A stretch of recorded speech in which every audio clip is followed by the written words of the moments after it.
अरू वक्ता बोल्दाखेरि बाल्नु भएन, समय बोल्नु भएन। मेरोमा किन बोल्नु के अरे समय भन्नुभयो, किन बाल्नुभयो बुझिएन। मान्य सदस्य, परम्परा त्यस्तै रहेछ। परम्परा त्यस्तै हो। भेदभाव गर्ने परम्परा कायमै राख्ने, त्यो पनि ठिकै हो। सभामुख महोदय, सभामुख महोदय, यो देशमा सैकड़ों हजारौं पटक संसदको बैठक बसेको छ, तर आजको बैठक सारा नेपाली जनता, संपूर्ण सबै नेपाली जनता टकटकी लगाएर यो संसदप्रति हेरिरहेको छ। सारा नेपाली जनता, जनताको प्रतिनिधि, यो जुन संसदमा हामी राजनीतिक दलको रूपमा उपस्थित भएका छौं, जनताको प्रतिनिधि तो राजनीतिक दलले आज यो ऐतिहासिक दिनमा के भन्दैछ, के गर्दैछ, त्यो चाहिँ सबै सम्पूर्ण नेपाली जनताको जिज्ञासा र ध्यान चाहिँ आजको संसदको बैठकमा छ। सभामुख महोदय, त्यसैले यहाँ सञ्चार माध्यम पनि आजको बैठक ऐतिहासिक बैठक भनिरहेको थियो र वास्तवमा भन्यो भने आजको बैठक वास्तवमा ऐतिहासिक बैठक नै हो। सभामुख महोदय, त्यसैले ऐतिहासिक बैठकको दिन अब के बत्ती बाल्ने, के समय निर्धारण गर्ने, बोल्ने मनमा भएको कुरा बोल्न दिनुपर्छ। सभामुख महोदय, सभामुख महोदय, आजको सामान्य यो प्रस्ताव होइन। सभामुख महोदय, यो देशको भूमिको सवाल हो। देशको भूमि आफ्नो नेपालको नक्सामा राख्ने सवाल हो, त्यो प्रस्ताव आएको छ आज। यो सामान्य प्रस्ताव होइन। सभामुख महोदय, सम्पूर्ण नेपाली जनताको ढुकढुकी त्यहाँ रहेको छ। सभामुख महोदय, भावना चाहिँ रहेको छ त्यहाँ। त्यो सम्बन्धमा बोल्दाखेरि जनताको प्रतिनिधिले आफ्नो कुरा राख्न सक्नुपर्छ। त्यसैले आज प्रतिबन्ध नलागियो। सभामुख महोदय, सभामुख महोदय, यहाँ आजको जुन सवाल हो, जुन प्रस्ताव हो, त्यो राष्ट्रियतासँग पनि जोडिएको सवाल हो, सम्पूर्ण नेपालीको भावनासँग पनि जोडिएको सवाल हो, देशको के भन्छ सार्वभौमिकता, देशको अखण्डतासँग पनि जोडिएको सवाल हो। र त्यही सवालको रूपमा आज यो चाहिँ नेपालको नक्सामा त्यो चाहिँ त्यो कालापानी, लिपु लेक र लिम्पुवाधुरा लगायतका त्यो भूभाग नेपालको नक्सामा राख्ने प्रस्ताव यो संसदबाट स्वीकृत गराउन आइएको प्रस्ताव हो। सभामुख महोदय, त्यसैले आजको प्रस्ताव बडा महत्त्वपूर्ण प्रस्ताव हो नेपाली जनताको लागि। सभामुख महोदय, नेपाली जनता, आफ्नो सम्पूर्ण नेपाली जनता, हिमाल पहाड तराई मधेसका सबै नेपाली जनता आफ्नो देशप्रति, आफ्नो भूमिप्रति सजग छ, समर्पित छ, संवेदनशील छ। यो कुरा आज यो बैठकले देखाउन सक्नुपर्छ। आज यो कुरा हामीले आफ्नो कामबाट देखाउन सक्नुपर्छ। त्यो देखाउनुपर्छ, हामी देखाउला। सभामुख महोदय, यो गर्दाखेरि यहाँ अब के भनौँ, विभिन्न आग्रह पूर्वाग्रहले पनि कुराहरू त सुनिन्छ। राष्ट्रियताको सवाल पनि एकलौटी रे, कसैको एकलौटी राष्ट्रियता रे। राष्ट्रियताको सवाल आउँदाखेरि त्यो मधेसीले राष्ट्रियताको कुरा गर्छ र गर्दैन नि। अरे राष्ट्रियता कसैको एकलौटी होइन, याद गर्नुहोस्। सभामुख महोदय, म सबैलाई आग्रह गर्न चाहन्छु, राष्ट्रियता भनेको सबैको, सम्पूर्ण नेपाली जनताको नेपाली राष्ट्रियता हो। कुनै एउटा वर्ग, एउटा जाति, एउटा समुदाय, एउटा क्षेत्रको राष्ट्रियता हुनै सक्दैन। यदि त्यस्तो राष्ट्रियता भयो भने त्यो पङ्गु राष्ट्रियता हो, त्यो राष्ट्रियता चाहिँ काम लाग्दैन। तो राष्ट्रिय एकतालाई सबल गर्न सक्दैन, बलियो पार्न सक्दैन शाहमुख महोदय। त्यसैले आजबाट राष्ट्रिय एकताको परिभाषा, राष्ट्रियताको परिभाषा र राष्ट्रवाद राष्ट्रघातको परिभाषा ठिकसँग व्याख्या गरिनुपर्छ र बुझिनुपर्छ शाहमुख महोदय। शाहमुख महोदय, म धेरै आज म केही कुरा राखौँला, समय अलि लिउँला तपाईँको, र यो पनि देश र जनताकै हितमा हुन्छ, राष्ट्रिय एकताकै लागि हुन्छ, राष्ट्रियताका लागि बलियो बनाउने काम हुन्छ, जुन आज म विचार राखिरहेको शाहमुख महोदय। शाहमुख महोदय, यस्तो संवेदनशील घडीमा एकता देखाउने हो। नेपाली जनताले आफ्नो एकता नदेखाए आफ्नो सवालको लागि, आफ्नो भूमिको लागि त कसले देखाइदिने हो? नेपाली जनताले नै देखाउने हो र नेपाली जनताको प्रतिनिधिमूलक संस्था यो प्रतिनिधि सभाले देखाउने हो। शाहमुख महोदय, हाम्रा धेरै आउला यो संविधान संशोधनको कुरा आएको छ। यहाँ नक्सालाई लिएर त्यो चाहिँ संविधानमा त्यो अनुसूचीमा संशोधन गर्ने प्रस्ताव आएको शाहमुख महोदय। त्यो कालापानी लिपु लेक लिम्पुवाधुरा सहितको भूमि त्यो नेपालको हो भनेर त्यो चुच्चो त्यो हुने गरी त्यो नक्सा चाहिँ संसदबाट पारित गराउन प्रस्ताव आएको शाहमुख महोदय। संविधान संशोधन गर्न प्रस्ताव आएको शाहमुख महोदय। शाहमुख महोदय मार्फत सम्पूर्ण देशवासीलाई थाहा छ यो संविधानको बारेमा। यो संविधानको बारेमा हाम्रा आफ्ना रिजर्भेसनहरू रहेको छ। यो संविधान पूर्णता पाएन। यो संविधान सबैको हुन सकेन। यो संविधान हिमाल पहाड तराई मधेसका सबै जनताको हुन सकेन। आदिवासी जनजाति शेर्पा तामाङ राई लिम्बू गुरुङ भोटे मगर नेवारको हुन सकेन।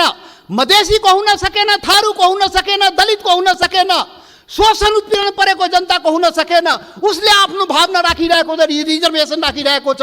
यो हाम्रो पनि संविधान हुनु पर्यो, हाम्रो लागि पनि बनाइदिनु पर्यो, त्यो प्रावधान हाम्रो लागि पनि राखिदिनु पर्यो। त्यो संविधान संशोधनको जब कुरा आउँछ हामीले राख्ने गरेका शाहमुख महोदय।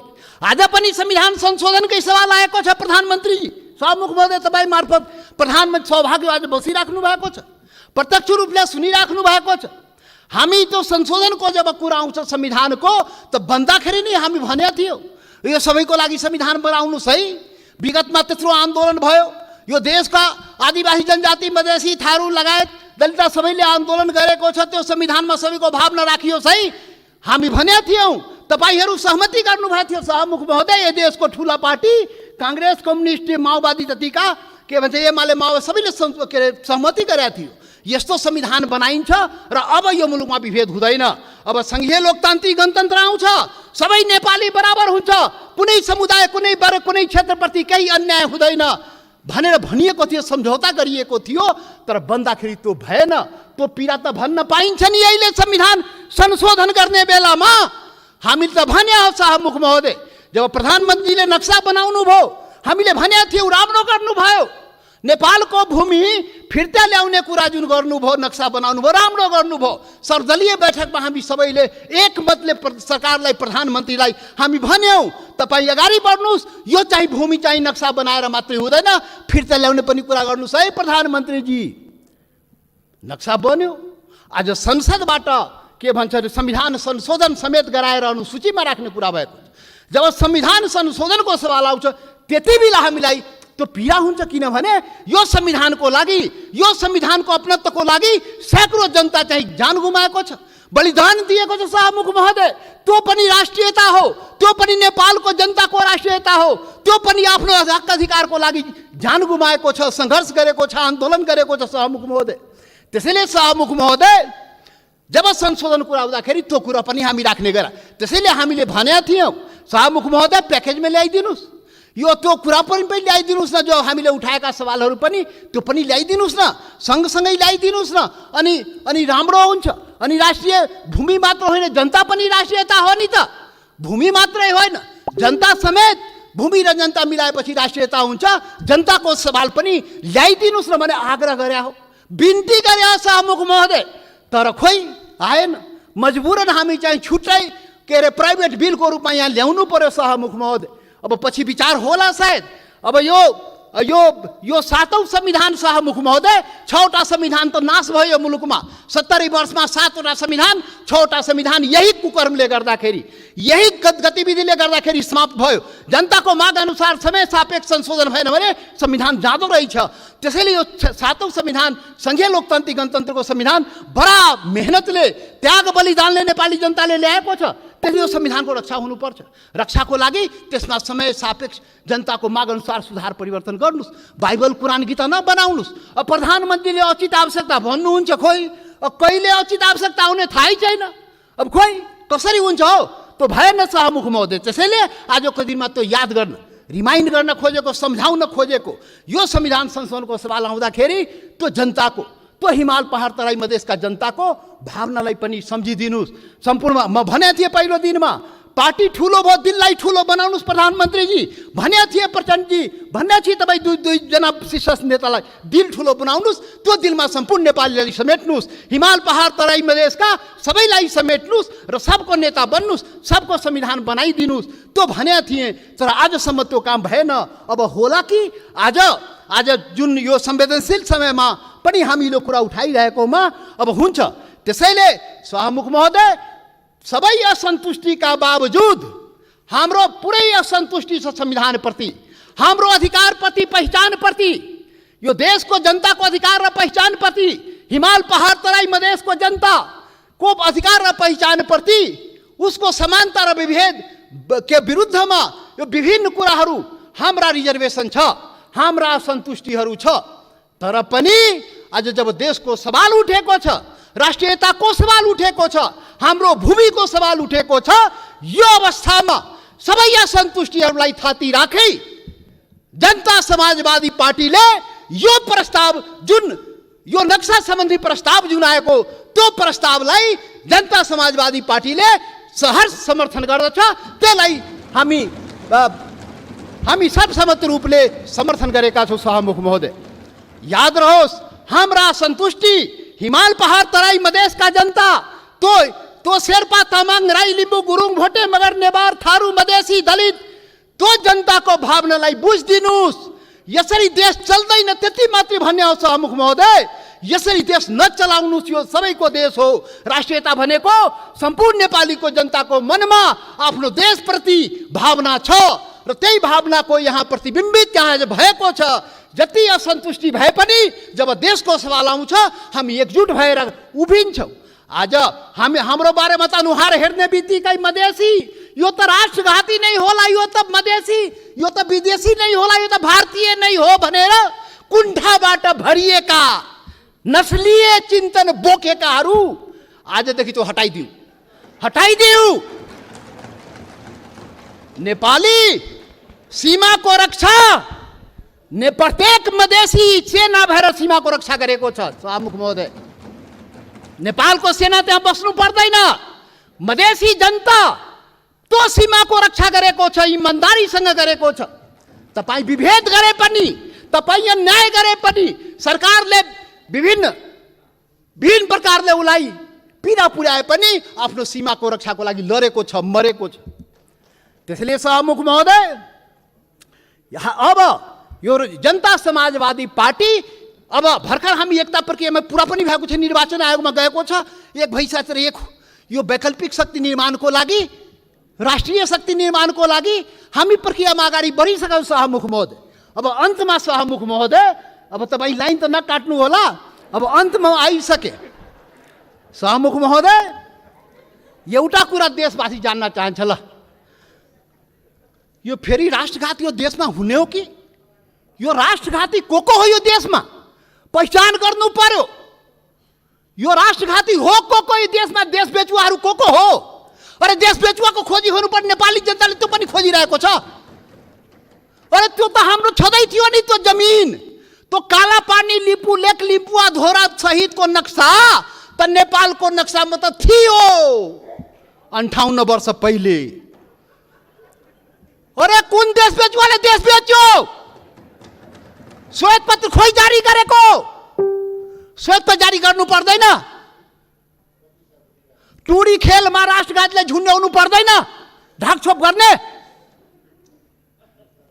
अरे सभामुख महोदय, महाकाली सन्धि हुँदाखेरि, अरे 25 वर्ष पहिले महाकाली सन्धि भएको थियो र यही संसदबाट पारित गराइएको थियो। त्यो महाकाली सन्धि कसरी भयो? अरे त्यसमै थियो नि महाकाली सन्धिमा लिपुले काला पानी लिम्पु अधुराको महाकालीको स्रोत, त्यो नदीको स्रोत मुहान कता, त्यो क्लियर भएको भए त हाम्रो जमिन मिचिङ थियो र किन भएन? यही संसदबाट पारित गराइएको थियो। कसले पारित गरायो? कसले सम्झौता गर्यो? कसले पारित गरायो? म त सुनेको छु, त्यति बेला म सांसद थिइनँ, पार्टी पनि फोरेर पारित गराइयो भो। अब अरे कस्तो राष्ट्रवादी काम गरे हो? महाकालीलाई संसदबाट पारित गराउँदाखेरि त्यो मुहानको चाहिँ, महाकालीको मुहानको चाहिँ पत्तो नलाउने र त्यसलाई चाहिँ संसदबाट पारित गर्ने। त्यसैले राष्ट्रघातीको पहिचान हुनुपर्छ सभामुख महोदय। सकिनै लाग्यो सभामुख महोदय, यो राष्ट्रवादी कुरा हो, यो खोखला राष्ट्रवादी कुरा होइन। यो राष्ट्रघातीलाई पर्दाफास गर्नुपर्छ नेपाली जनताको बीचमा। को राष्ट्रवादी हो यो देशमा? राष्ट्रघाती, मधेसीलाई राष्ट्रघाती भन्ने, मधेसीलाई राष्ट्रवादी नभन्ने। मधेसी जनता, यो देशको मधेसी जनतालाई त्यसरी औँला ठुर्याउने काम कसैले नगरोस् राष्ट्रवादको मामलामा। सभामुख महोदय, कतिचोटि अग्नि परीक्षा दिने हो, कतिचोटि प्रमाण दिने हो हामी? यस्तो अग्नि परीक्षा नलिनुहोस् सभामुख महोदय। सम्पूर्ण नेपाली जनतालाई आज म यो रोस्टमबाट आग्रह गर्न चाहन्छु, यस्तो अग्नि परीक्षा नलिनुहोस्। त्यो मधेसी जनता त्यो प्रति अन्याय नगर्नुहोस्, यो देशको आदिवासी जनजातिप्रति अन्याय नगर्नुहोस्, त्यो थारूमाथि अन्याय नगर्नुहोस्, त्यो दलितमाथि अन्याय नगर्नुहोस्। कुटी मारिदियो त दलितलाई। माननीय सदस्य, तपाईँ बोल्दै गर्दा थाहा भएन, मैले 7 मिनेट समय थपिसकेँ। म सकिहालेँ, 1-2 मिनटमा सकिहाल्छु। त्यसैले सभामुख महोदय, यति संवेदनशील समयमा पनि सभामुखले मलाई 2 चोटि टोकिसक्नुभयो। कसरी हुन्छ खोइ बुझ्न सकिएन, लकीर का फकीर। अब प्रधानमन्त्री बन्नुपर्छ समय किटान नहुनलाई। यहाँ प्रधानमन्त्री भएर उहाँ प्रचण्डजी र देउपाजी बोल्दाखेरि समय किटान नहुने, किनभने प्रधानमन्त्री रे। अब जनता समाजवादी पार्टी यो देशको प्रधानमन्त्री भएर अनि रोस्टमा आएपछि बल्ल त्यो समय पाउने भयो सभामुख महोदय। ठिक छ, त्यो पनि देखाउला, त्यो पनि नेपाली जनताले देखाउँछ। वेट गर्नुहोस्। अब राष्ट्रघातीको पहिचान पनि नेपाली जनताले गरेर त्यसलाई टुरी खेलमा झुन्ड्याउनु पर्यो, श्वेतपत्र जारी गर्नु पर्यो। प्रधानमन्त्रीजी, सरकारलाई हाम्रो आग्रह। त्यसैले अन्तमा अब सभामुख महोदय, अब हात जोडेर प्रधानमन्त्रीलाई के म प्रार्थना गरेको भने, यो कागजमा कोरेर नेपाली जनता पाउँदैन। त्यो जमिन चाहियो के, त्यो जग्गा चाहियो नेपाली जनतालाई, भूमि चाहियो। यो चाहिँ समय, यो लोड सेडिङ जस्तै बत्ती आए गए जस्तै नक्साबाट उडाइदिने, फेरि राखिदिने, अनि कुर्सी बचाउनलाई राख्या हो कि के हो त्यो पनि मान्छेले भन्छ। के हो अब के हो? त्यसैले सभामुख महोदय, त्यो जमिन फिर्ता ल्याइदिनु पर्यो प्रधानमन्त्रीजी। सरकारले वार्ता गरेर, फेरि वार्ता हेर्नुहोस् सभामुख महोदय, यो बडा संवेदनशील कुरा म भन्दैछु। नेपाल भारतको सम्बन्ध सिंहदरबार र दिल्ली दरबारले बनाएको होइन, याद गर्नुहोला। यो देशको प्रधानमन्त्री केपी ओली र मोदी, नरेन्द्र मोदीले बनाएको सम्बन्ध होइन। यो दुई देशको जनताको बीच बनेको सम्बन्ध, हजारौं वर्षदेखि बनेको सम्बन्धको कडी हो। त्यो हर प्रकारको सम्बन्ध जनताको बीचमा छ, खुला सीमा छ। करोडौं जनता जो तपाईको जनता, मधेसको जनता हो, त्यो त्यसको उपभोग गरिरहेको छ। ऊ आफ्नो दाल नुन चिनी कसरी आउने हो, दवादारुको त्यो आफ्नै स्तरबाट त्यहाँबाट ल्याउँदो रहेछ। नेपाल सरकारलाई थाहा नभए, मतलब नभए पनि चलिरहेको छ। त्यो सम्बन्ध हो, विशेष सम्बन्ध हो। त्यसैले वार्ता राम्रोसँग गर्नुहोस् र भूमि फिर्ता ल्याउनुहोस्, वार्ताको माहौल बनाउनुहोस्, वातावरण बनाउनुहोस्। यहाँ संसदमा उल्टा पल्टा कुरा गरेर सम्बन्ध के छ माहौल बिगारेर त्यो चाहिँ अलि अप्ठ्यारो भइजान्छ सभामुख महोदय। त्यसैले त्यो चाहिँ वार्ताको माहौल बनाएर हामीलाई जग्गा फिर्ता चाहियो, नेपाली जनतालाई के अरे यो जग्गा फिर्ता चाहियो। त्यसैले अब जनताले के भन्छ भने, यो कोरोनाको अवसरमा जनताको जीवन रक्षा नगर्ने सरकारले हाम्रो भूमिको रक्षा गरिदिन्छ भने जनताले भनिरहेको छ। त्यो चुनौती तपाईको अगाडि छ। जनताको जीवनको रक्षा पनि गर्नुपर्छ, हाम्रो भूमिको रक्षा पनि गर्नुपर्छ। धन्यवाद।